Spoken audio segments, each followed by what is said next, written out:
국민의힘 이야기 한번 좀 하고 넘어가 보도록 하겠습니다. 지금 혁신이 오늘 이제 1호 혁신안이 채택이 됐고, 그다음에 이제 또 당 차원에서는 또 인재영입위원장이 지정이 되면서 이제 이런 저런 것들이 착착 진행이 되고 있는데, 자, 혁신위의 1호 발표, 1호 혁신안 발표, 그다음에 뭐 전반적인 지금까지의 흐름 어떻게 좀 평가하십니까? 저는 지금까지는 그래도 순항하고 있다. 순항하고 있다. 예. 네. 처음에 이 혁신위가 떴을 때 저희가 여러 가지 부분들을 고려했을 거 아니겠습니까? 네네. 근데 이제 가장 저희가 조금 반면교사로 삼고자 했던 것은 네. 최근에 이제 민주당의 혁신위, 그러니까 용두사미로 끝난 민주당의 혁신위. 네. 그게 이제 무엇 때문이었느냐? 저는 크게 한 두 가지 정도로 보는데, 네. 첫 번째는 기본적으로 이제 그 혁신위원장으로 오신 분의 개인적인 설화 때문에 가다가 초반에 동력을 잃었던 거. 그렇기 때문에 저희가 인유한 혁신위원장이 왔을 때 이분의 면면에 대해서 계속해서 이야기를 했던 것이고, 네. 이분이 처음에 나와서 어떤 메시지를 내는지, 어떤 발언을 하는지, 누구와 어떤 소통을 하는지에 대해서 그렇게 주목했던 건 아니겠습니까? 이제 그런 측면에서 저희는 상대적으로 좀 리스크가 적었다라는 측면이 하나가 있고요.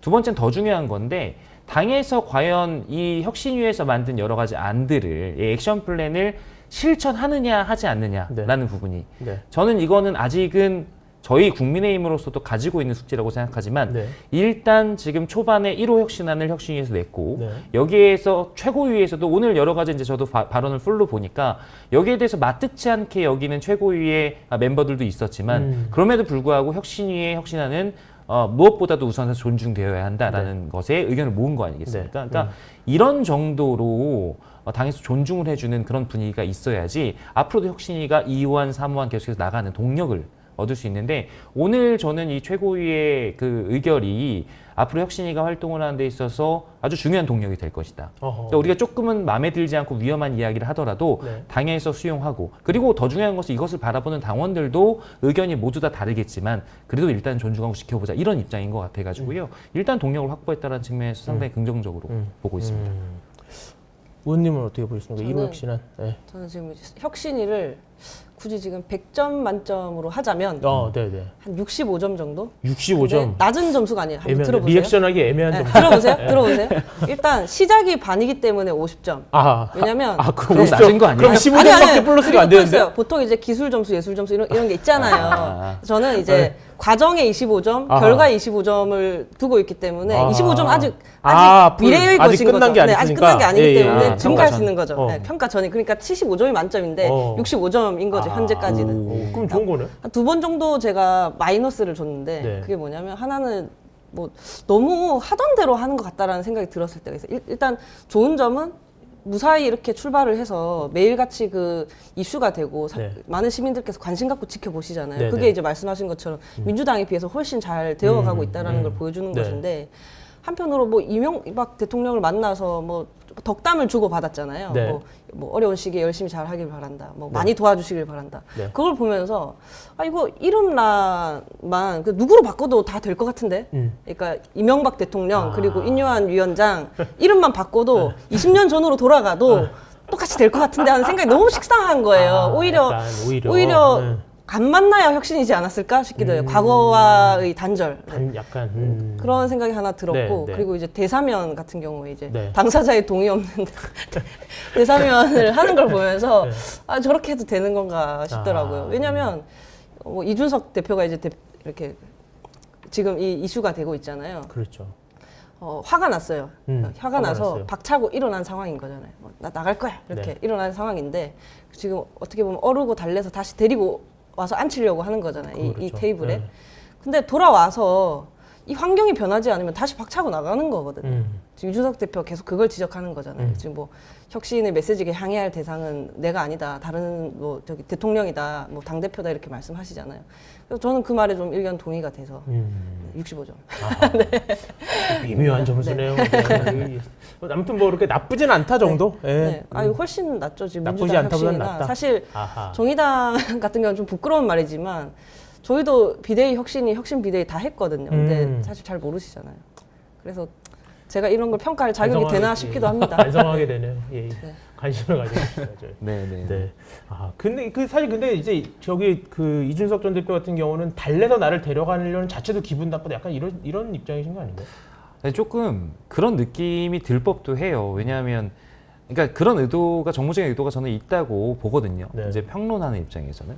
근데 이거를 너무 막 대놓고 표출하는데 주저함이 없다. 그러니까 이준석 대표, 이준석 대표가? 예, 네. 그러니까 이준석 대표도 그렇고 이준석 대표를 대하는 당내의 지금 혁신이나 뭐 그러니까 최고위나 뭐 이런 지도부도 마찬가지인데 좀 예를 들어 사람을 기분 나쁘지 않게 이렇게 끌어올려면 네. 여러 가지 좀 고도의 어떤 전략들이 필요한데 그런 것보다는 계속 손 내밀고 우리 명분 줬다 이렇게 표면적으로 해버리니까 그래 보인다. 이게 받기도 좀 궁색한 그런 상황이긴 해요.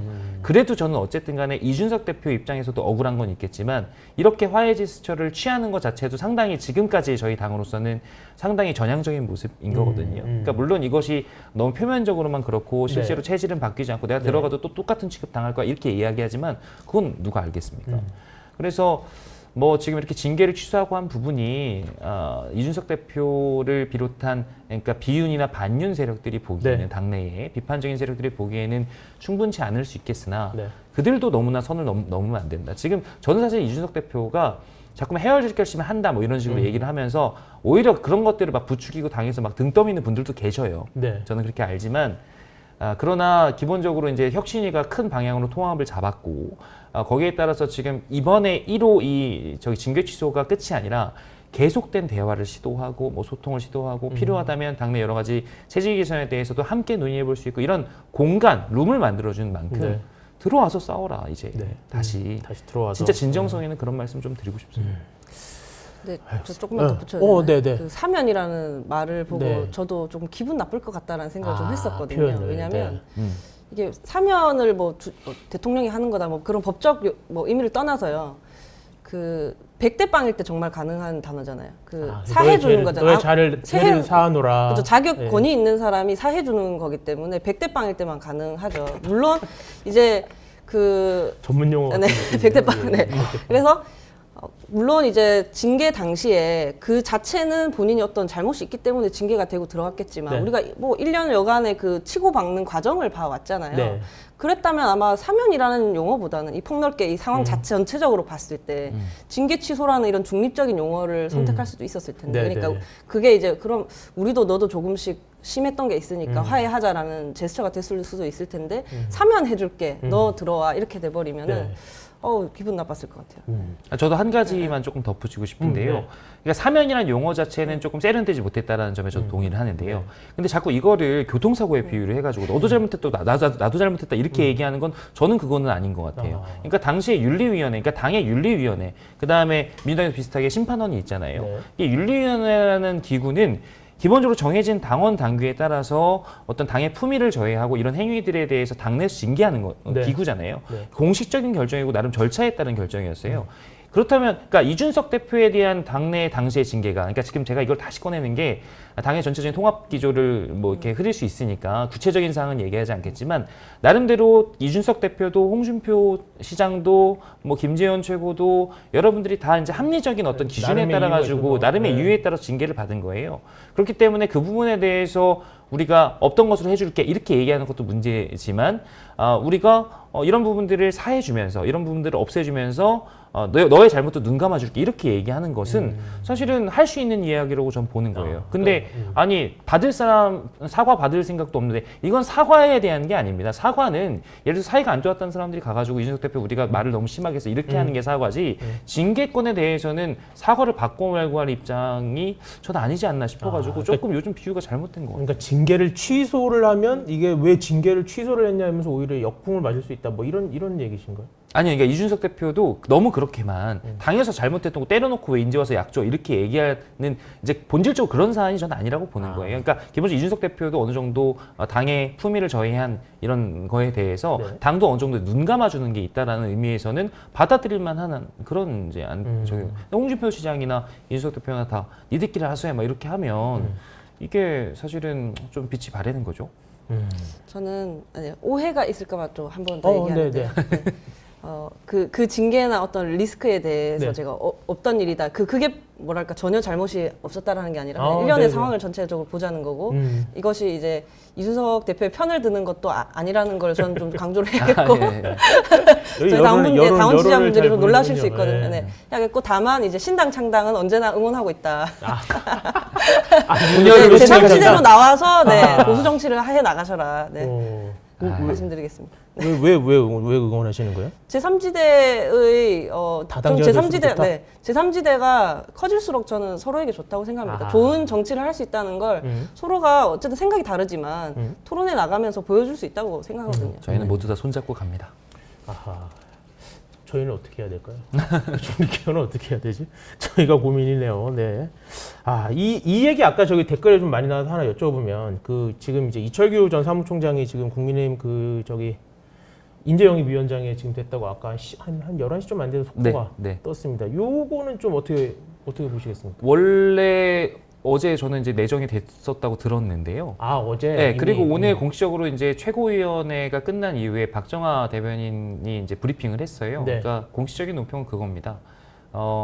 이철규 전 사무총장이 사무총장직을 수행하면서 네.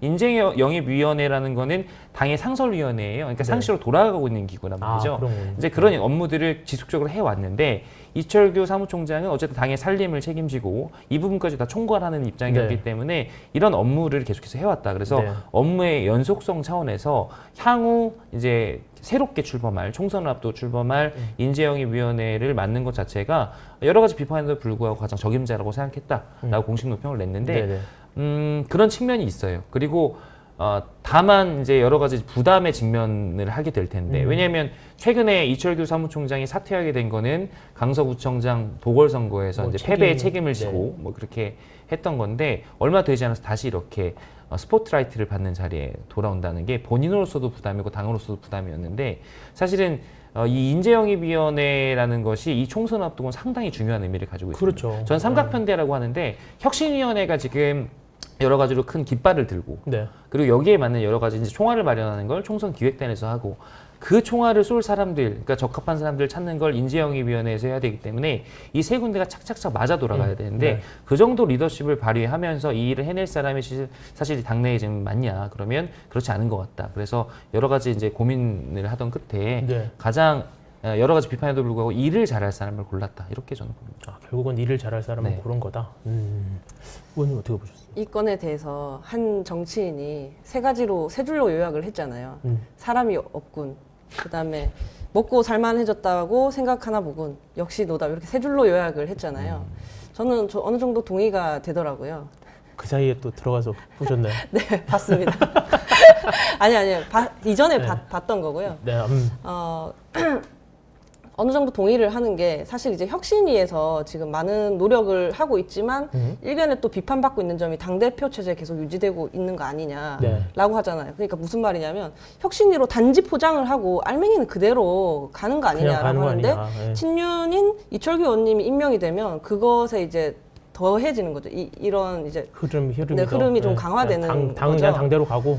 저는 이 혁신위가 끝났을 때 시민들 보시기에 이제 친윤계 1세계 공천은 없겠구나. 좀 더 네. 다양한 사람들, 능력 있는 사람들이 당에 들어와서 정치할 기회를 얻겠구나. 뭐 그런 생각들이 남게 되어야 한다라고 보거든요. 네. 근데 뭐 영남 중진이 뭐 수도권으로 간다고 한들 거기 빠진 자리에 만약에 검찰들이 대거 공천이 된다. 그럼 뭐 이 기득권에서 저 기득권으로 가는 거잖아요. 그렇지 않다라는 걸 보여줄 수 있어야 되는데 네. 이런 인선은 별로 도움이 될 것 같지 않다라는 생각이 한 가지만 제가 조금 이제 네네. 첨언을 하면, 그러니까 이철규 의원께서 이제 인재영입 위원장으로 간 거에 대해서 너무 친윤 일색이다 이렇게 볼 수도 있어요. 그러니까 이게 오히려 대통령실의 어떤 당의 개입 이런 것들을 강화하는 요소가 되지 않을 것이냐. 그런 우려들을 하시는 이런 우려를 거죠. 하는데 네. 저는 오히려 반대급부인 측면도 있다고 생각을 하는 게요. 이철규 의원 정도 되면 제가 이제 개인적으로도 이분을 보면 상당히 합리적인 분이십니다. 네. 그렇기 때문에 여러 가지 이제 인사들을 당으로 영입하는 데 있어서 크게 문제는 없을 것으로 보인다가 첫 번째인데, 그 다음번에 이 사람들을 어떻게 보호하고 이 사람들을 얼마나 중요한 위치에 저희가 기용할 것이냐. 네. 이제 이런 문제가 남거든요. 네. 인재영입위원회는 그것까지도 생각해야 되는데, 그런 입장에서 대통령실 혹은 당 지도부와 이런 부분들을 줄다리기 해가면서 힘싸움을 해가면서 조율해 나갈 사람이 몇 명이나 되겠느냐. 그런 측면에서 오히려 그러니까 이 만약에 그 이철규 위원장이 누군가의 오더에 따라서 막 꼭두각시처럼 움직이는 사람이면 모르겠지만 그렇지 않고 자율적인 판단에 따라서 이분들은 적재적소에 기용해야겠다고 판단이 들면 충분히 그런 것들을 당내에서 해낼 수 있는 역량이 있는 분이다. 용산과의 관계에서도 그런 부분을 충분히 조율해낼 수 있는 사람이다. 조율. 그렇게 생각하면 오히려 훨씬 더 적임자일 수도 있는 측면이 있다. 그러니까 조율을 할 수 있을 만큼 약간 역량이 되는 사람이 애초에 별로 없기 때문에 최선의 선택일 수 있다. 일단 대통령과도 이야기가 좀 돼야 되고요. 이런 건 알겠습니다. 결과로 증명을 해야 하는 거죠. 맞습니다. 이번에 또 저희 시간 충분한가요? 예. 바람이 있어요. 도시락 혁신위원회 이제 위원들 인선도 쭉 발표가 됐었잖아요. 네네. 그때 이제 여성 청년 위원들이 충분히 많이 있다고 홍보를 했잖아요. 저는 그렇죠. 그런 것 긍정적으로 보거든요. 근데 제가 이제 방송 초반에 우리 당의 어떤 녹색당 연합에 대해서 이거 그린워싱 아니냐라고 했던 것처럼 이제 끝나고 나서 이 위원들만 여성 청년 이렇게 병풍처럼 세워놓고 실제 나중에 이제 당선 가능한 지역에 정말 여성 혹은 청년들이 기회를 받지 못한다면 저는 또 병풍 세웠다고 매우 비판할 것 같았습니다. 작년이 아니라 지난 공천 때도 양당이 뭐 청년들 공천했다고 막 기사도 내고 그랬거든요. 근데 네. 결국 결과가 어땠어요? 지금 4.3%만 20대, 30대 의원입니다. 그러니까 느낌만 낸 거죠. 그런 권력의 재분배가 꼭 일어났으면 좋겠습니다. 그리고 사실은 뭐 이제 하나만 더 여쭤보면 그 이제 국민의힘이 이제 2호 혁신한 얘기도 이제 나오고 있잖아요. 네. 그래서 뭐 3선 이상 의원들은 뭐 무조건 지역구를 바꾸게 한다는 뭐 이런 얘기들이 나오기 시작하는데 저희 이제 오늘 신문에 보니까 3선 이상한 그 국민의힘 의원들 명단을 쫙 정리를 했는데 뭐 모르는 분이 없을 정도로 네. 다 약간 근데 그분들은 그냥 근데 확 좀 이렇게 말하면 그렇다면 싸그리 그냥 섞어버리면 좀 오히려 리스크한 거 아니냐 이게 과연 지역구에 좋은 일이냐 뭐 이런 얘기 하는데 뭐 요 혁신 방향에 대해서는 좀 어떻게 생각하세요? 그러니까 이게 이 건에 대해서는 사실은 아주 새로운 얘기는 아니다. 이게 오래된 얘기예요. 그 삼선 초과 연임 금지. 그러니까 네. 연달아서 같은 지역에서 쭉 공천을 받아서 후보가 되지 못하게 하는 이게 어쨌든 간에 피선권의 자유가 있기 때문에 법적으로 제한할 수는 없고 그렇죠. 당내에서 공천에서 일종의 페널티를 준다던가 뭐 이런 방식으로 약간 구현할 수 있는 건데 이 부분이 이제 자꾸 이제 인유한 혁신위원장은 키워드로 얘기하잖아요. 그렇죠. 첫 번째 과제를 통합, 네. 대사면 이렇게 얘기했고 두 번째가 이제 희생. 네. 이 희생을 하려면 기본적으로 지금 당내에서 기득권을 가지고 있는 걸 좀 내려놓자라는 네. 건데 거기에 이제 가장 상징적인 조처예요. 근데 과연 이것이 전체 총선판에 긍정적인 영향을 미칠 것이냐 하면 그건 미지수입니다. 일단은 첫 번째로 이분들이 험지 출마 얘기가 나오고 있잖아요. 그러니까 지역구를 단순히 옆에서 옆으로 이렇게 옮겨서 뭐 이렇게 조정하는 것이 아니라 네. 험지로 출마해라는 요구를 받고 계신데 이분들이 여러 가지 인지도면이나 이런 측면에서 장점이 있지만 본인이 장점을 가지고 있는 지역구를 떠나서 수도권의 어딘가에 가서 새롭게 출마를 하려고 한다면 저희 같은 정치신이랑 크게 다를 바가 있겠느냐. 이제 그런 첫 번째 우려가 있고요. 있고. 네. 그리고 우리 호정 의원님 말씀하셨지만 기본적으로 그런 상징적인 조치가 상징적인 조치에 그치면 안 된다. 그러면 그 자리에 누구 채울 건데라는 문제가 남는 거거든요. 그러니까 그 다음 얘기까지 나오면서 세트로 이게 혁신이 돌아가야 되는 거예요. 그래서 저는 아마도 3호 이제 혁신안까지도 얘기가 나오면 네. 아마 그것도 인유한 혁신위원장 키워드로 얘기할 것 같은데 네. 전 통합, 희생에 이어서 예를 들어서 원칙이라든지 기준이라든지 이런 부분들이 나와야 된다. 인재 영입이라든지 그렇죠. 뭐 공천에 대한 어떤 원칙. 그러니까 네. 통합을 통해서 당내의 갈등의 고를 좀 풀고 그 다음에 여러 가지 그 당내 희생을 통해서 룸을 만들고 그러면 이제 그 다음에 그 룸을 뭘로 채울 것이냐 아까 말씀하신 대로 여성이나 청년 그 다음에 사회 여러 가지 계층을 대변할 수 있는 다양성을 존중하는 쪽으로 이 충원의 방식이 갈 것이냐 아니면 뭐 또 다른 방식 기준에 따라 갈 것이냐 이런 기준과 원칙을 세우는 것이 세 번째 혁신안이 되어야 되지 않나 라는 그 생각이 기준과 원칙이 뭐가 될까요? 왜 이렇게 더듬지? 그러니까 이게 처음에 통합이라는 거의 결과에 따라서 달라지겠죠. 그러니까 당내의 다양성을 더욱 존중하는 방식으로 갈 수도 있고 네. 혹은 다른 총선 전략의 깃발이 있다면 그 깃발이 기준이 될 수 있어요. 지금으로서는 이걸 알 수 없어요. 그러니까 열심히 논의 중이시겠죠.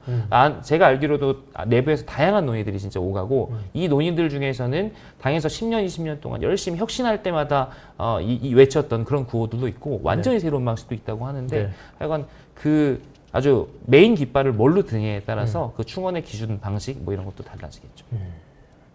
뭐 이후 혁신안 혹시 뭐 좀 저는 이제 뭐 말씀하신 걸 그 네. 이전에 이미 다 이야기를 해서 덧붙일 건 특별히 없지만 문득 영남 중진 의원님들이 그래서 수도권으로 가시면 매력이 있어 보일까요? 저는 조금 걱정이 되는데요. 잘 하시겠죠?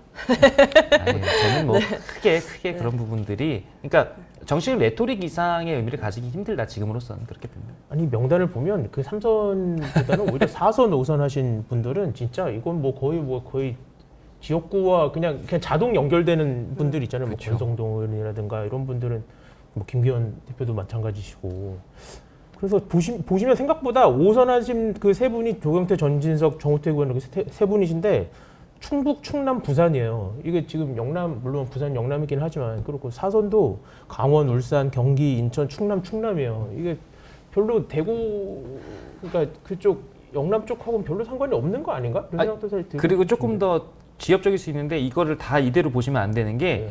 그러니까 3선 연임, 초과 연임 금지예요. 그러니까 초과. 연달아서 공천을 받거나 그러니까 중간에 무소속으로 퐁당퐁당이신 분들도 있고 막 이렇게 하는데 그러니까 동일 지역구에서 3선 이상. 3선 이상 네. 그러니까 당에서 공천을 준 아하. 그냥 그렇게 할 거면 그냥 하지 마세요. 보고 있으면 그냥 짜증 나잖아요. 지금 뭐 하자는 이게 거야 말자는 애매한 거야. 소리 많아 네. 이거 약간 이런 거야? 아니 보면은 너무 무력화시키기가 쉽잖아요. 그냥 맞아. 안 하는 게 낫고 그리고 지난 저희 총선 때 151명이 바뀌었어요. 네. 그러니까 저희 시민분들께서 잘 바꿔주십니다. 그러니까 3선 이상 의원님들이 또 찾아보면 그렇게 많지 않아요. 7선은 없고요. 저희 6선이 지금 최고거든요. 몇 분 안 계세요. 아하. 알아서 바꿀 것이다. 그러니까 희생의 바꿔주시죠. 방식에는 시민들을 다양한 게 위해서 있어요. 하셨으면. 그러니까 꼭 이런 방식이 아니어도 희생하시는 네. 방법은 있다. 네, 알겠습니다. 저희가 이제 시간이 거의 다 돼서 저희 오늘 또 제작진은 또 준비한 회심의 아이템 가져와 주시죠. 저희가 사실은 아까 처음에 말씀드렸던 것처럼 썸네일도 잘 안 나오고 그래서 저희가 좀 하나씩 준비한 게 있어요. 요 앞에 하나씩 놔주시면 네.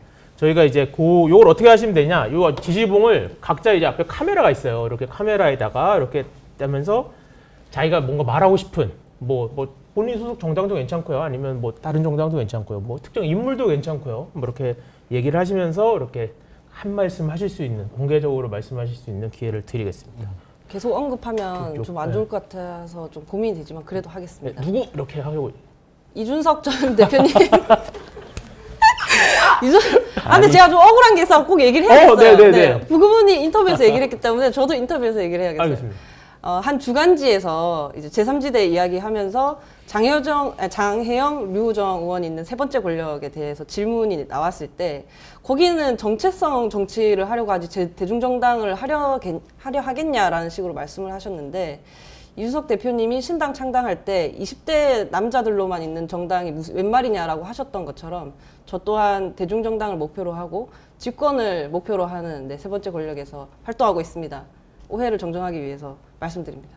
오늘 민주당 얘기를 거의 못한 것 같아요. 아하. 그래서 최근에 이제 시정연설 때 오랜만에 훈훈하게 물론 이제 이야기를 길게 할 시간은 없었지만 이제 윤석열 대통령과 이재명 대표가 마주 앉아서 악수도 하고 뭐 이런 장면들이 포착되지 않았습니까? 네. 그리고 최근에 이제 여러 오늘 이제 우리가 얘기했던 김포시 서울시 편입 관련된 문제도 그렇고 그다음에 의사정원 관련된 문제도 그렇고 그러니까 흔히 중립시대에서 우리가 서로 좀 논의해 볼 만한 이슈들이 요즘에 등장하고 있거든요. 맞습니다. 그래서 대화의 물꼬가 좀 터지고 있다는 의미에서 민주당을 두고 여러 가지로 기회가 오고 있습니다. 이제 공간이 열렸으니 대화합시다라고 말씀드리고 싶습니다. 네. 거칠은 손가락에 비해 너무 이렇게 점잖은 말씀. 네, 거칠은 손가락. 아무튼 뭐 민주당에 뭐 좋은 지적이신 것 같고요. 두 분 다 약간 저는 뭐 아주 만족스럽습니다. 네. 알겠습니다. 두 분 다 앞으로 좀 더 활발한 활동 기대하도록 하겠고요. 마지막으로 뭐 혹시 여기 시청자분들한테 해주고 싶으신 말 있으면 간단하게 해주시면 좋을 것 같습니다. 제가 이제 임기가 이제 반년 정도 남았잖아요. 네네. 제가 정치 처음 시작할 때 사회적 약자들을 위한 정치 하겠다. 정치의 권력을 그렇게 선용하겠다라고 말씀드렸었는데 끝까지 열심히 잘 하도록 하겠습니다. 제3지대 많은 응원 부탁드립니다. 오늘 뵙게 돼서 반가웠습니다. 오늘 나름대로 이제 열심히 이야기한다고 이야기해 봤는데 도움이 되셨을지 모르겠고요. 다음번에 또 뵐 수 있는 기회 있으면 또 더 열심히 좋은 모습 보여드리도록 하겠습니다. 오늘 고맙습니다.